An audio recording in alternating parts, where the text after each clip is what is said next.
Lucas, capítulo 23, verso 46. Hoje vai ser um pouco de tudo aquilo que nós já vimos e já ouvimos, já aprendemos ao longo dessa série. Uma oportunidade da gente tomar nota de algumas coisas, guardar isso para além do intelecto e fazer com que isso desça para o nosso coração, se desdobre na nossa vida e que possamos ser encorajados a partir daquilo que Cristo falou na cruz. O texto vai dizer: Jesus bradou, ou em algumas versões, Jesus exclamou em alta voz: Pai, nas tuas mãos entrego o meu espírito. Tendo dito isso, expirou. Pai querido, nós queremos te agradecer, Senhor, porque os méritos são teus, porque aquilo que precisava ser feito para que o homem que estava morto e separado de Deus retornasse à comunhão com o Pai, foi feito por meio do Filho. Nós queremos te agradecer e te pedir por toda essa série que nós estamos concluindo hoje, que o Espírito Santo traga ao nosso coração os ensinamentos preciosos que foram dados ao longo dessas últimas semanas. Amplia a nossa mente, Pai, nos dá discernimento para entendermos as verdades que estão reveladas na Tua Palavra. Em nome de Jesus, amém. Hoje nós encerramos a série, o último brado, um brado de satisfação do Senhor Jesus em relação a tudo aquilo que Ele tinha feito no seu ministério. É um brado de contentamento, é um brado de confiança, é um brado de fé, é um brado de amor e é um brado também de testemunho da sua divindade. É um momento onde Jesus, depois de ter bradado na sexta vez, tetelestai, está consumado, agora ele olha, vê que toda a obra está pronta, está concluído, que a dívida foi paga integralmente, agora Jesus vai descansar. E aí ele vai entregar ao Pai o seu Espírito.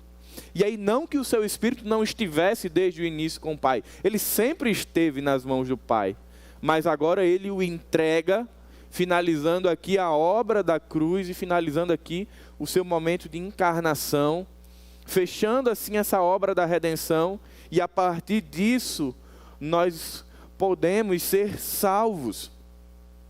E nós rogamos e agradecemos a Deus, porque Ele fez isso por nós.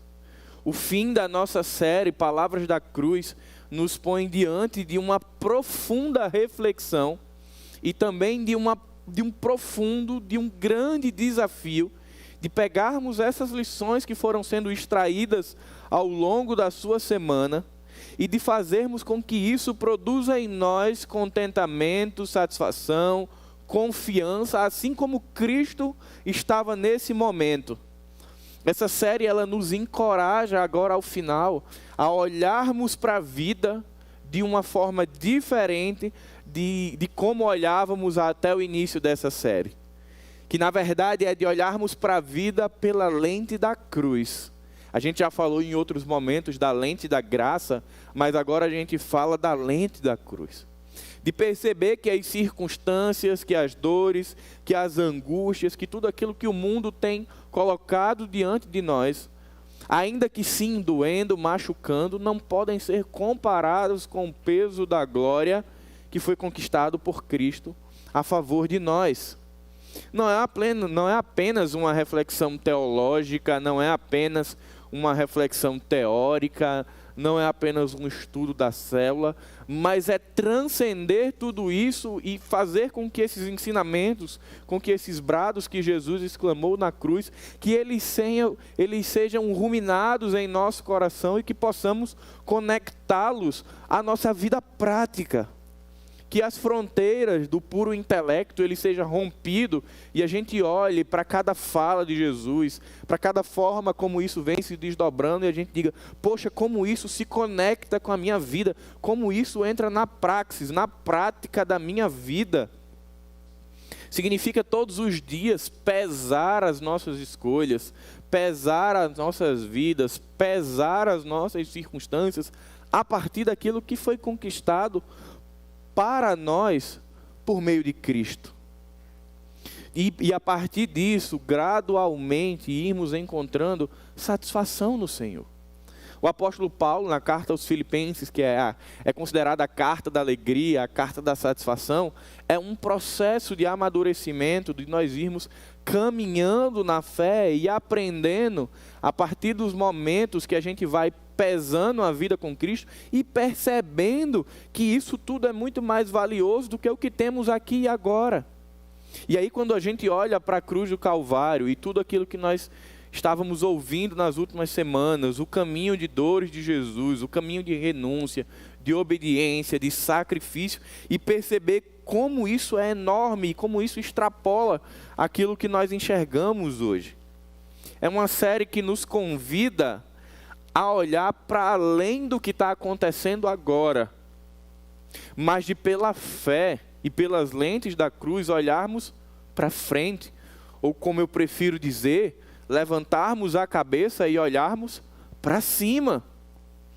E entendermos que para além do que está acontecendo agora, existe uma realidade espiritual que é nossa, que nos foi dada, que nos foi presenteada. E que essa redenção que foi nos dada por meio da cruz, ela é uma verdade nas nossas vidas hoje. E que essa restauração daquilo que havia sido corrompido pelo pecado foi completo. Nós fomos restaurados emocionalmente, espiritualmente, intelectualmente. Estamos num processo de caminhada, de santificação, até o dia que encontraremos o Senhor Jesus e estaremos ali totalmente restaurados, íntegros novamente. E aí a gente entende como isso fala ao nosso coração para produzir contentamento e produzir confiança no Pai. Porque significa que mesmo que nada mude, que nada altere ou que as coisas piorem, significa que para além disso aqui existe algo que já é nosso e que o Pai nos aguarda. Eu sei que muitas vezes é muito difícil a gente desapegar desse tempo. Mas aí eu volto para o testemunho do pastor Russell Shedd, quando ele está doente de um câncer, e é algo que ele fala que marcou a minha vida, é quando ele diz, olha, estou muito feliz com tudo isso, porque eu estou aprendendo a me desmamar do mundo. E eu fico olhando para aquele homem já idoso e fico dizendo, Senhor, será que quando eu estiver na minha velhice, eu vou ter chegado nessa maturidade de Russell Shedd, de olhar para um câncer e dizer que Senhor, muito obrigado porque eu estou desmamando do mundo? Para mim hoje parece algo que ainda está muito distante, mas eu peço a Deus que eu possa chegar. Mas como aquela fala de Russell Shedd nos inspira a pensarmos nas palavras da cruz nesse mesmo sentido. São palavras que nos chamam do presente para olhar o que está guardado para a gente. E de como isso produz descanso ao nosso coração. Por outro lado, palavras da cruz, o 7º brado, em ti entrego o meu espírito, também fala de fé e confiança no Pai. O texto vai dizer que Jesus brada, ou que Jesus exclama, ou que Jesus fala em alta voz. Existia ali uma intenção de que quem estava perto ouvisse a relação íntima que existe entre o Filho e o Pai. Jesus não contém esse brado para ele, ele extrapola para que as pessoas ouçam e vejam a relação dele com o Pai. Vejam esse testemunho da relação entre o Pai e o Filho. E isso também se aplica a nós. Os brados da cruz, eles continuam ressoando na história por meio dos discípulos de Cristo. Não somos nós quem vamos mais falar os brados da cruz, mas somos nós, ou por meio de nós, que eles ressoam. As pessoas ouvem o brado de Jesus na cruz por meio dos discípulos que caminham, que são itinerantes por esse tempo. E aí isso nos chama a um grande desafio de não calarmos os brados da cruz, de não contermos o poder do Evangelho que está em nós, de não silenciarmos o Evangelho. Porque, enfim, a gente já tem vivido um tempo tão desafiador, onde nós somos chamados a nos posicionarmos. Às vezes a gente se posiciona sobre tanta coisa, mas acho que essa série nos convida muito a falarmos e nos posicionarmos sobre a cruz. A falarmos sobre um Evangelho que foi dado por meio de Cristo, do Filho de Deus encarnado, morto e ressuscitado, e que fez isso por amor a nós. Essa é uma verdade que a sociedade, que a família, que o mundo precisa ouvir. E isso acontece quando os discípulos de Jesus entendem o seu papel nessa missão de Deus. O pastor Marcelo, na oração, estava ali orando pelas pessoas que estão doentes, pelas pessoas que estão em recuperação, pelos microempresários, por tudo isso. E inclua na sua oração também que esse seja um tempo da Igreja do Senhor ser um estandarte, da Igreja do Senhor ser também aquela que aponta para uma realidade espiritual, de falarmos de Cristo em tempo e fora de tempo. O texto de Lucas 23, versículo 46, possui íntima relação com Gênesis 1 e 2. Se você voltar a sua Bíblia lá para Gênesis 1 e 2, você não precisa ler, mas você vai resgatar na sua memória, você vai lembrar que durante 6 dias está acontecendo ali o processo de criação. E no 7º, o Senhor descansou.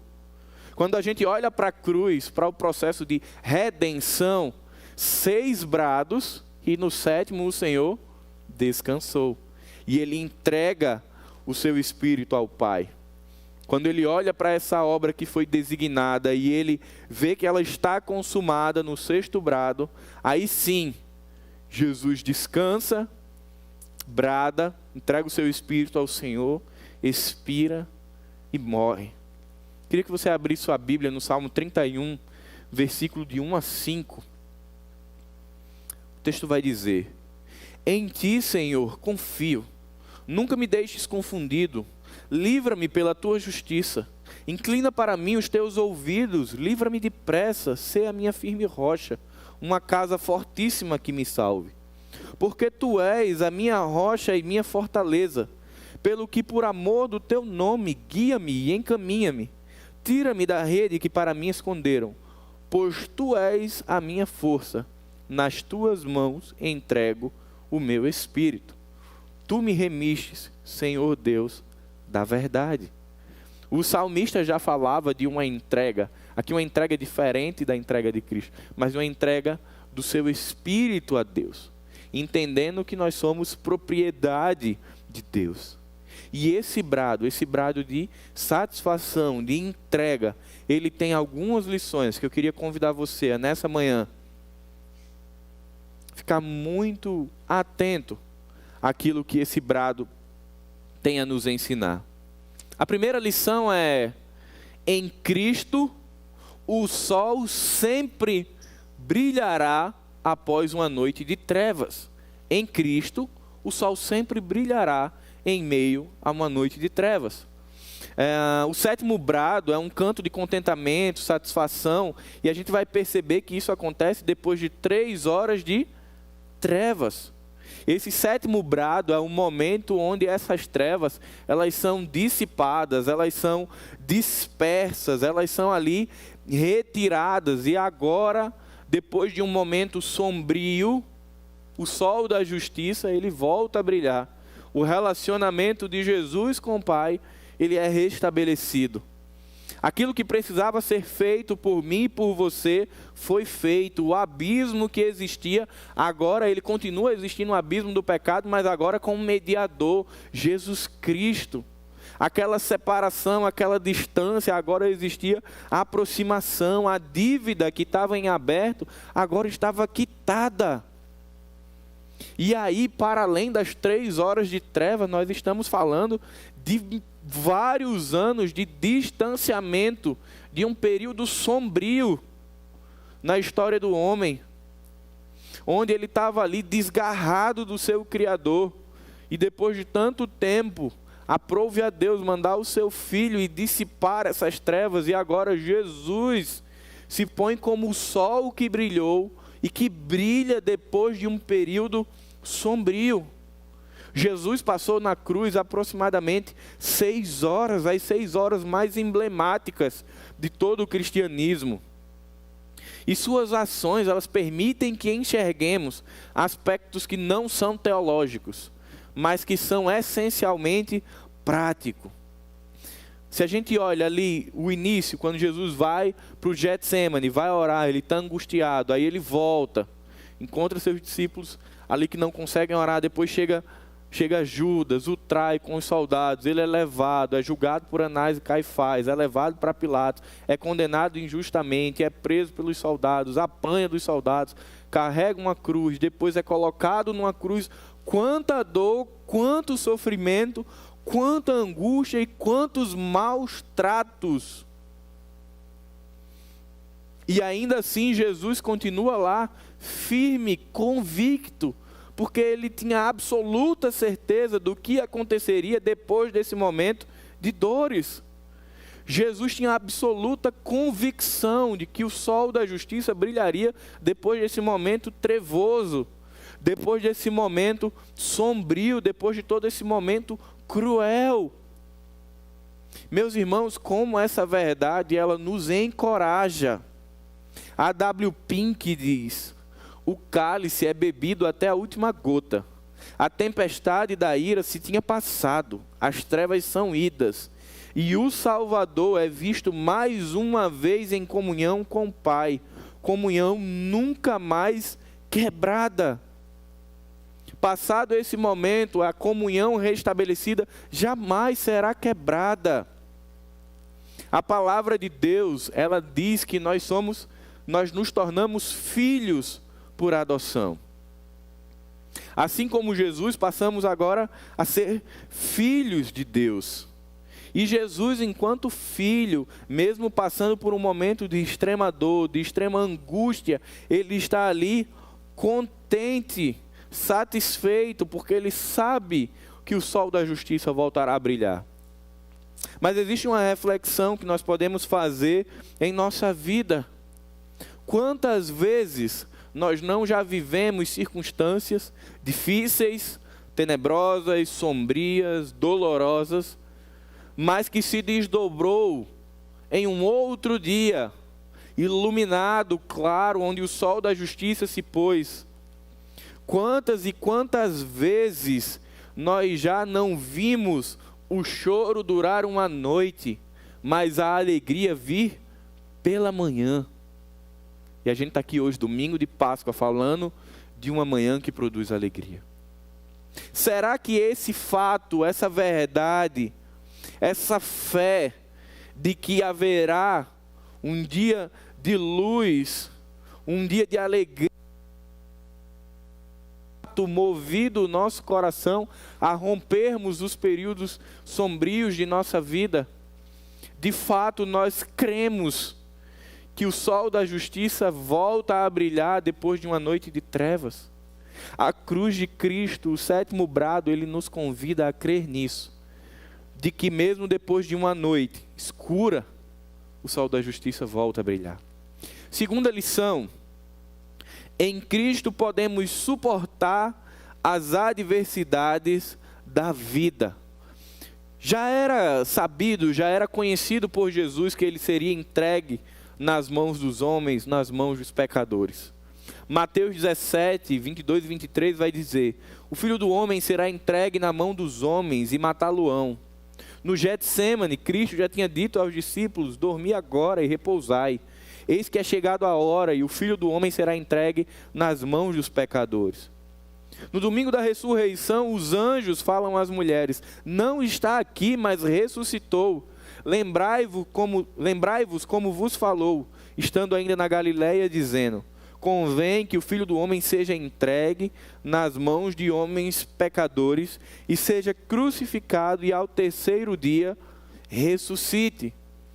Muitas vezes na vida, eu acredito que você já passou por isso também, nós temos a impressão que não dá mais, que não é possível suportar mais a dor, o sofrimento, a solidão, a frustração e tantos outros sentimentos que muitas vezes tomam conta do nosso coração.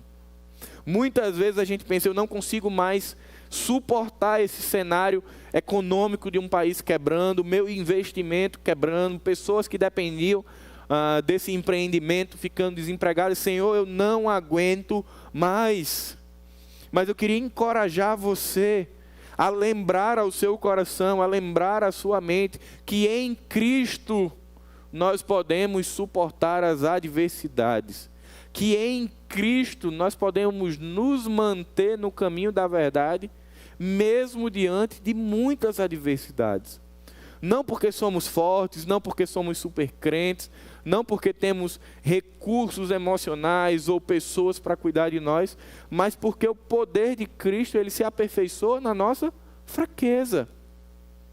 Cristo suportou todas essas dores, todos os flagelos, humilhações, degradações. Ele não hesitou em encarar os sofrimentos que estavam reservados para ele. Ele não tentou fugir. Ele encarou isso como ovelha muda sendo enviada aos seus tosquiadores e foi morto, e ao terceiro dia ele ressuscitou.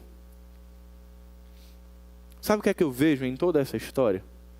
Eu vejo o Salvador recebendo o pior do mundo e levando isso. Mas quando eu olho o caminho inverso, eu vejo o Salvador que recebeu o pior de nós, o pior do homem, agora ele entrega o melhor para nós. Olha que diferença no fluxo. Meus irmãos, talvez hoje, nesse período, nós estejamos recebendo o pior do mundo. Talvez a gente esteja sendo machucado, ferido, porque o mundo está nos mostrando o pior dele. Egoísmo, corrupção, maldade, violência, mentira. Mas eu queria trazer ao seu coração o fato de que, assim como Jesus recebeu o pior do mundo, e talvez eu e vocês também estejamos recebendo o pior do mundo, lembre-se que Jesus nos deu o melhor.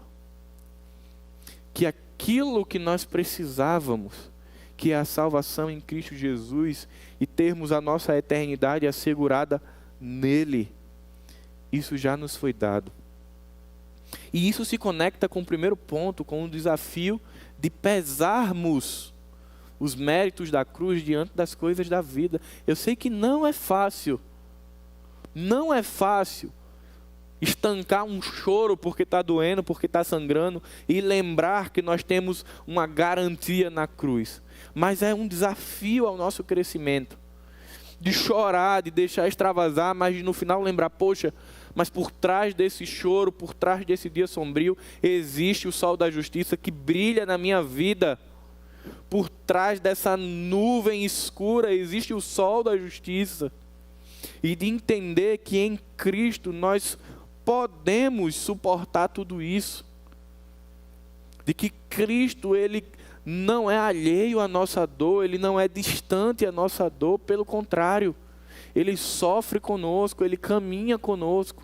Lembre-se dos discípulos de Emaús, tristes, desesperançosos, arrasados, porque achavam que ali o mestre tinha morrido e não voltaria. E são as primeiras pessoas que Jesus vai buscar, vai cuidar daquelas pessoas que estavam feridas e perdidas no caminho, e ele está com eles. E assim é também na nossa vida. Mas precisamos ter o Evangelho como alicerce dos nossos pés. Precisamos ter o Evangelho, precisamos ter a cruz de Cristo, a graça do nosso Senhor e Salvador Jesus, como sendo os trilhos pelos quais nossa vida ganha rumo. Porque se porventura nós começamos a colocar nossas vidas em outras questões, em outros suportes que não sejam em Jesus, vai realmente dar aquela sensação de bater o desespero e que não há nada o que fazer.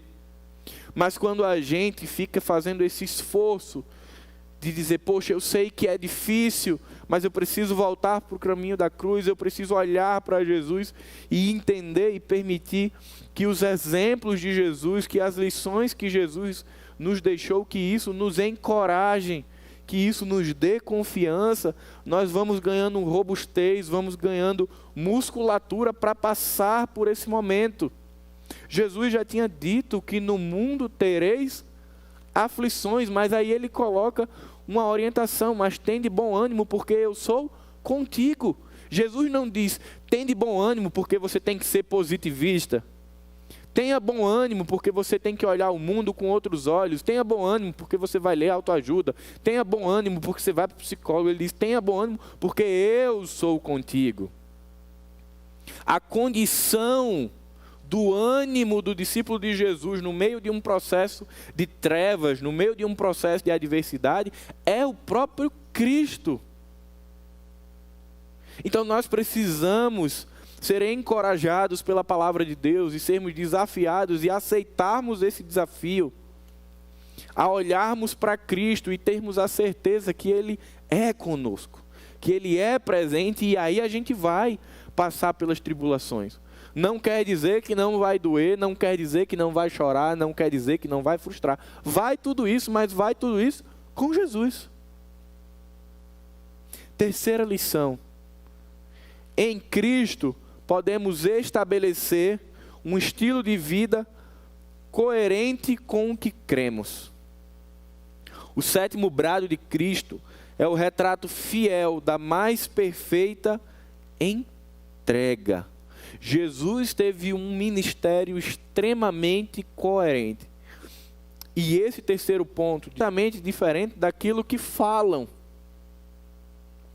Por outro lado, tem pessoas que nem professam fé, ou que são mais tímidas, mais caladinhas, e que têm um estilo de vida tão coerente com aquilo que a palavra diz. Nós somos desafiados a, nesse tempo, tomarmos muito cuidado, célula conversando, e preparando essa semana o Café com Bíblia, de como muitas vezes é preferível a gente silenciar. Tá? Principalmente se nós formos fazer parte desse movimento que está aí, que estampa Jesus na camiseta, que estampa nas redes sociais, que estampa em todo lugar, no carro com um adesivo enorme, mas que dentro da sua casa, dentro do seu ser, no íntimo da sua vida, ele não estampa, ele não proclama, ele não demonstra, ele não exibe Jesus em sua vida. São pessoas que falam numa direção e caminham em outra direção. Jesus, pelo contrário, Jesus esteve o tempo inteiro alinhado entre aquilo que ele falava e aquilo que ele fazia. Desde o início do seu ministério, Jesus falava e falou diversas vezes, como nós já lemos. É necessário que eu seja entregue nas mãos dos homens, é necessário que eu seja entregue nas mãos dos pecadores, é necessário que eu morra e ressuscite.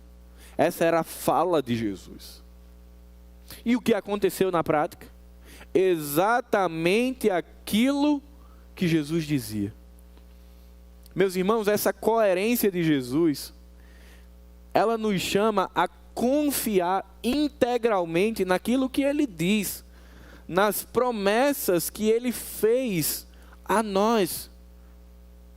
Quando ele envia os discípulos e diz: ide por todo mundo, pregai o evangelho a toda criatura. Quando ele diz: olha, eu estarei convosco todos os dias até a consumação dos séculos. Se você olha para o ministério de Jesus e percebe a coerência, a integralidade de que tudo que ele fala, ele fez, você pode olhar para as promessas de Jesus e crer que o que ele falou vai se cumprir. Que quando Jesus diz que voltará novamente para buscar a sua igreja, isso vai acontecer.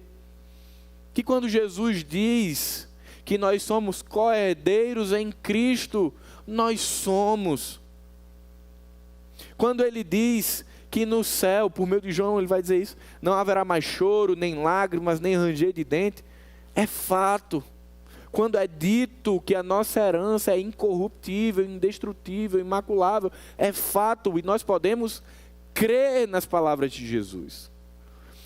Os 7 brados de Jesus na cruz do Calvário são um convite a confiarmos naquilo que Jesus nos diz.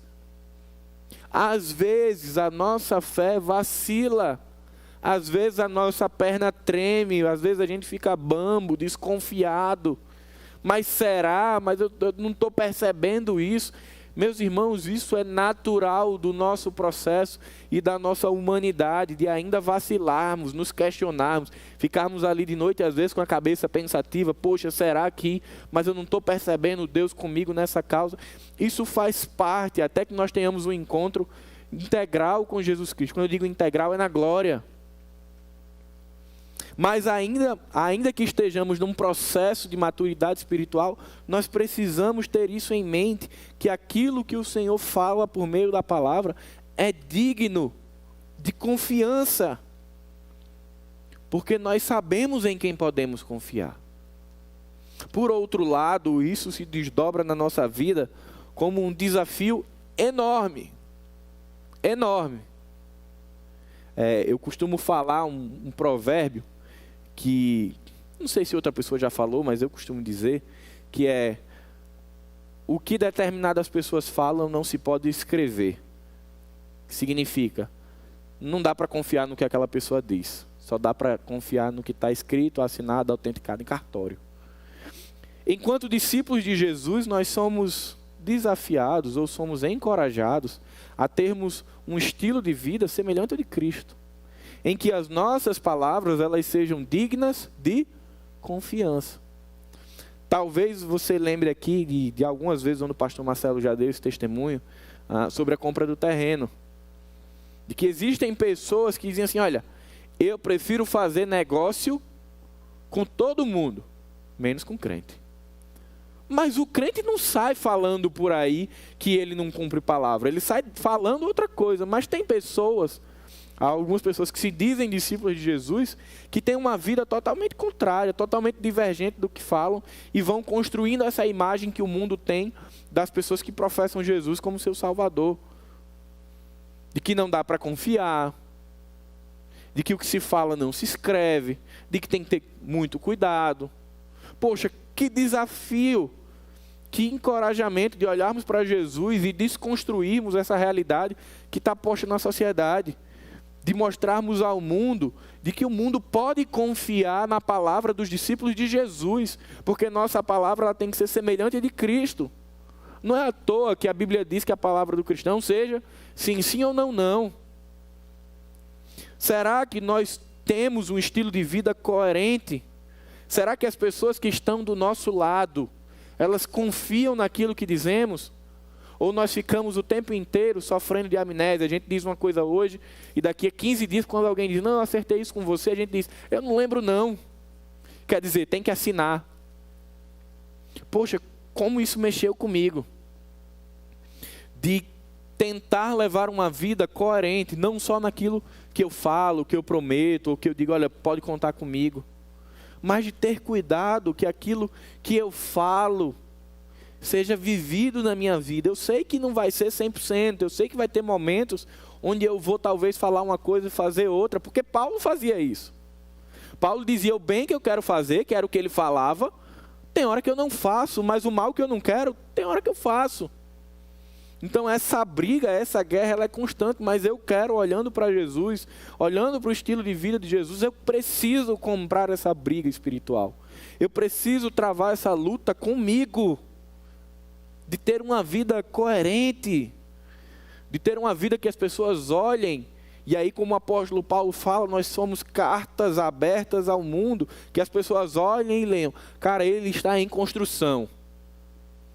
Ele peca, mas ele não vai omitir o pecado. Eu quero ser isso. Ele peca, mas ele não botou a máscara para ir. Ele fala das fragilidades dele, porque é isso que a palavra fala. De termos um ambiente na igreja onde a gente confessa nossos pecados, onde a gente pede ajuda, onde se alguém nos machucou, ao invés de falarmos a outra pessoa, nós vamos até aquele irmão e resolvemos a situação e liberamos perdão. Eu quero ter esse estilo de vida que seja coerente com aquilo que eu estou aprendendo nas Escrituras. Porque eu não posso selecionar, não existe textos selecionados da Escritura, né? Alguns livros são assim: você tem um autor que escreveu muita coisa, se seleciona os melhores textos e se faz um livro. Não é assim com a Bíblia. A gente não tem o resumo dos melhores textos para nós vivermos. A palavra de Deus é um convite à submissão integral. E quando a gente entende isso, a gente consegue estar mais próximo daquilo que Jesus demonstrou como um estilo de vida coerente. Quarta lição: em Cristo somos singulares, mesmo em meio a um mundo plural. A morte de Jesus é de uma singularidade jamais vista. João 17:18 diz: por isto o Pai me ama, porque dou a vida para tornar a tomá-la. Ninguém a tira de mim, mas eu de mim mesmo a dou. Tenho poder para dar e poder para tornar a tomá-la. Você quer ver como a vida de Jesus, não só a morte, é singular? O nascimento de Jesus é singular. Ele é virginal. Sua vida inteira é singular. Ela é sem pecado. Sua morte, ela é singular. Ela é voluntária, santa e substitutiva. Se a gente olha para a vida inteira de Jesus sendo singular, o que será que os discípulos de Jesus são? Será que eles são plurais? Será que eles são adaptativos, metamorfos à sociedade? Meus irmãos, à semelhança de Jesus, nós também somos singulares. Isso não quer dizer ser esquisito. Isso não quer dizer ser desconectado. Jesus, ele transitava e se relacionava com toda a sociedade, inclusive com aqueles que eram escárnio, inclusive com aqueles que ninguém queria, ele estava lá. Ele ia para a festa, ele jantava, ele conversava com a mulher adúltera, mas Jesus sempre deixava claro os princípios do reino de Deus. A gente não está falando aqui de se socializar. A gente está falando aqui de não abrir mão. A singularidade de um cristão não é mostrada pela roupa que ele veste. A singularidade de um cristão não é mostrada pelo cabelo que ele tem, pelo corte, pela cor. Não. A singularidade do cristão é mostrada pelo estilo de vida que ele tem. Nos momentos onde a perspectiva do mundo quer se sobrepor, ele diz: não, peraí, olha, isso aqui eu não abro mão, porque eu fui chamado para uma outra realidade. Ou que você não diga com essas palavras, mas você diga: olha, cara, isso daqui eu não compactuo desse tipo de perspectiva, esse tipo de ambiente de fala, esse tipo de defesa de algumas coisas, isso aqui não é o que eu entendo para a minha vida, não é o que eu tenho aprendido com Cristo. Essa singularidade, ela vai sendo construída no meio de um mundo plural. Porque, enfim, hoje em dia a gente tem vivido uma dialética, um diálogo muito grande entre, poxa, qual o papel do cristão no mundo? Até onde o cristão deve se envolver com questões políticas, sociais, raciais? Nós devemos nos envolver, isso faz parte do nosso mandato cultural. Mas nos envolvermos de uma maneira singular, de uma maneira que aponta para Jesus Cristo, de uma maneira que não abre mão daquilo que nos foi ensinado. A singularidade de Jesus na entrega, quando ele diz: Pai, a ti entrego o meu espírito, é de uma riqueza extraordinária.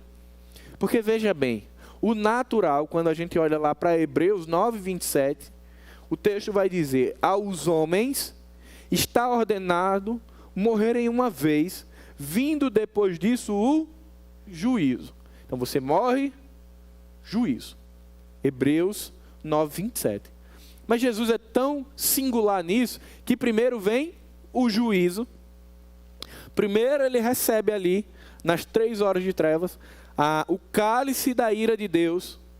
Ali ele bebe até a última gota. E depois vem a morte. Primeiro ele suporta o juízo. Depois ele vem a morte.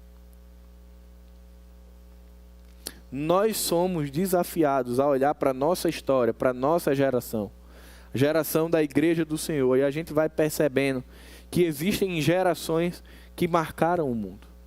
A geração dos reformadores, dos pré-reformadores, de tantas pessoas que têm inspirado a nossa vida, porque não se venderam, não se corromperam, mas que foram singulares no meio de um mundo cruel e corrupto. Um Martin Luther King nos Estados Unidos, um Billy Graham. E aí a gente não precisa ir tão longe, tantos outros homens aqui perto da gente, um Russell Shedd, um Paulo Solonca, homens que foram singulares no seu tempo. E nós? Qual o tom da nossa singularidade? Qual o tom da singularidade de Jesus em nossas vidas que o mundo pode ver? Será que as pessoas conseguem perceber que que mesmo estando no mundo, contextualizado a eles, ainda assim nós somos diferentes? Ou nós já fomos engolidos pela cultura, como diz Paul Tillich? Isso é um cuidado que a gente precisa ter. A gente tem que conversar com a cultura, tem que dialogar, a gente vai consumir cultura, mas isso não anula o fato de que nós somos nova criatura. E a palavra de Deus diz que o mundo nos odeia. Então existe uma linha muito tênue entre se relacionar muito bem com a cultura, com o contexto, mas de ainda assim sermos singulares, de ainda assim ser claro, público, que existe algo de diferente em nós. Não que nos deixe melhor do que ninguém, mas que existe uma essência, um princípio que nos diferencia, que é a submissão a Cristo, que é o fato de reconhecermos que somos pecadores, estávamos condenados, e de confessarmos os nossos pecados e de sermos sarados. Isso precisa ser público. Essa é uma singularidade que precisa ser vista. Porque às vezes eu já me peguei fazendo isso. Não, eu sou cristão, mas eu não digo o que é ser cristão. Eu não digo o que me fez cristão. Eu não acordei cristão. Eu não fui dormir pagão e acordei cristão. Eu não fui dormir com uma outra religião e acordei, não.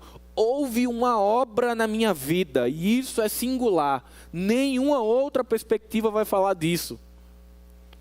Então, quando eu estava estudando o texto e pensando na singularidade de Jesus, me veio, poxa, eu tenho que falar o que aconteceu na minha vida. A obra, olha, eu era assim, mas houve uma intervenção na minha vida e que me fez uma outra pessoa, que deu um reset e reiniciou minha história, que a Bíblia chama isso de nascer de novo. Isso precisa ser dito. Às vezes a gente erroneamente entende o contexto quando Agostinho fala que se necessário for, fale. Ele está falando de uma outra ideia quando ele escreve aquilo. A vida do cristão ela é feita de falas e de comportamentos. E ambos têm que testemunhar um do outro. A minha vida precisa mostrar a obra da redenção que nós estamos falando aqui na série Palavras da Cruz. Mas a minha boca, ela precisa falar dessa obra. Porque como ouvirão se não há quem pregue? Paulo, quando diz isso, ele não está falando do pastor. Se não tiver pastor, ninguém vai ouvir. Se não tiver o evangelista, ninguém vai ouvir. Ele está falando que aquelas pessoas que foram alvo da redenção, elas precisam falar dessa obra de redenção. E se você quer mostrar ao mundo a sua singularidade, não é mostrando que a sua biblioteca, não é mostrando o seu vocabulário novo, não é mostrando os seus adesivos, suas camisetas, isso é bom para quem gosta, mas é apontando aquilo que de fato é singular na sua vida, que é Jesus Cristo. O resto, para mim, também é plural. O estilo de camiseta, de corte de cabelo, faz parte da pluralidade. Você quer ser singular? Aponte para Jesus. Aponte não somente na Páscoa, mas para a ressurreição. Aponte não somente na série, mas aponte na sua vida para a obra redentora de Jesus, que eu não tenho dúvida que você vai estar sendo alguém singular no nosso tempo. E por fim, em Cristo estamos seguros. Meus irmãos, a série vai chegando ao fim e eu queria encerrá-la falando de uma segurança que nós podemos e que nós temos em Deus. Jesus confiantemente, ele entrega ao Pai o seu Espírito. Jesus confia aos cuidados do Pai o seu Espírito. E nós também somos convidados a confiar no Pai. Mas por que confiar no Pai? João 10,19 diz: meu Pai que mais deu é maior do que todos, e ninguém pode as arrebatar da mão de meu Pai. Qual é o lugar mais seguro onde nós poderíamos estar hoje, no meio da pandemia? Nas mãos do Senhor. Qual o lugar mais seguro se tiver vindo um tornado na nossa cidade? Nas mãos do Senhor. Qual o lugar mais seguro, seja qual for o caos que esteja acontecendo na sua vida? Nas mãos do Senhor. Porque ninguém vai nos arrebatar de lá. E lembra que eu falei que a palavra de Jesus ela é confiável, que Jesus tem uma vida e um ministério coerente, que o que ele fala, ele faz. Aqui ele está dizendo que ninguém os arrebatará da mão do Pai. Ninguém. 1 Pedro 1, 3-5 diz: Bendito seja o Deus e Pai de nosso Senhor Jesus Cristo, conforme a sua grande misericórdia, Ele nos regenerou para uma esperança viva por meio da ressurreição de Jesus Cristo dentre os mortos, para uma herança que jamais poderá perecer, macular-se ou perder o seu valor. Herança guardada nos céus para vocês, que mediante a fé são protegidos pelo poder de Deus. Essa herança que nos foi dada, a gente ainda recebe o fato de ser protegida pelo poder de Deus, até chegar a salvação prestes a ser revelada no último tempo. Você pode confiar em Deus. Se você já conhece o Senhor Jesus, se você já é discípulo de Jesus, você é convidado a continuar entregando os seus medos, as suas aflições, todos os dias no Senhor.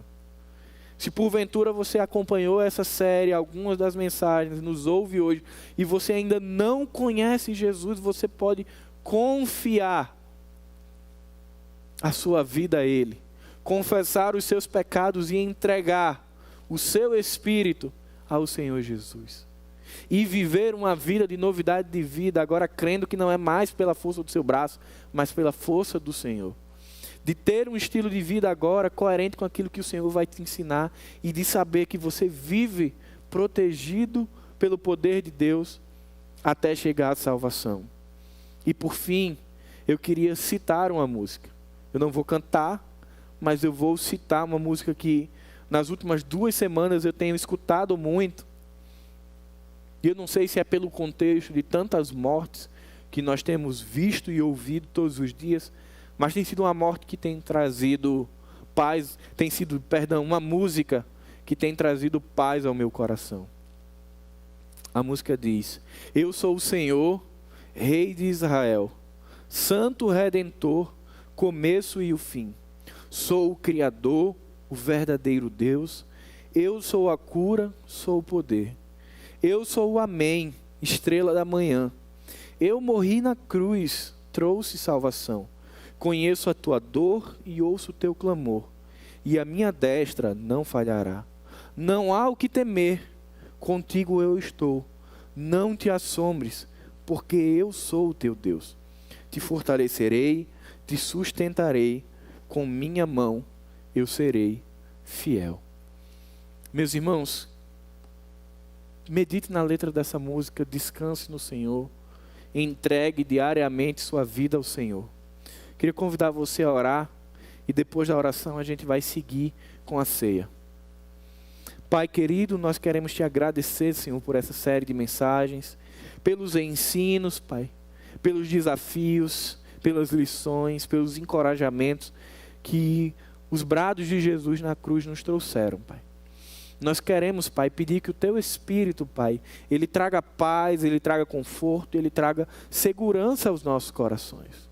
Hoje, domingo de Páscoa, é um dia de trazermos à memória a ressurreição de Jesus e de relembrarmos que aquilo que Ele disse que faria, que era ressuscitar ao 3º dia, foi feito. Jesus não está pregado numa cruz, Ele vive e Ele reina para todo sempre. Pai, que essas verdades da Tua palavra, elas sejam acalento para o nosso coração nesses dias tão sombrios que temos vivido. Que possamos, Pai, em meio a tudo isso, nos alegrar, nos regozijar e celebrar. Porque para além do que vimos, para além do que ouvimos, existe um Deus que nos aguarda na eternidade. Em nome de Jesus, amém.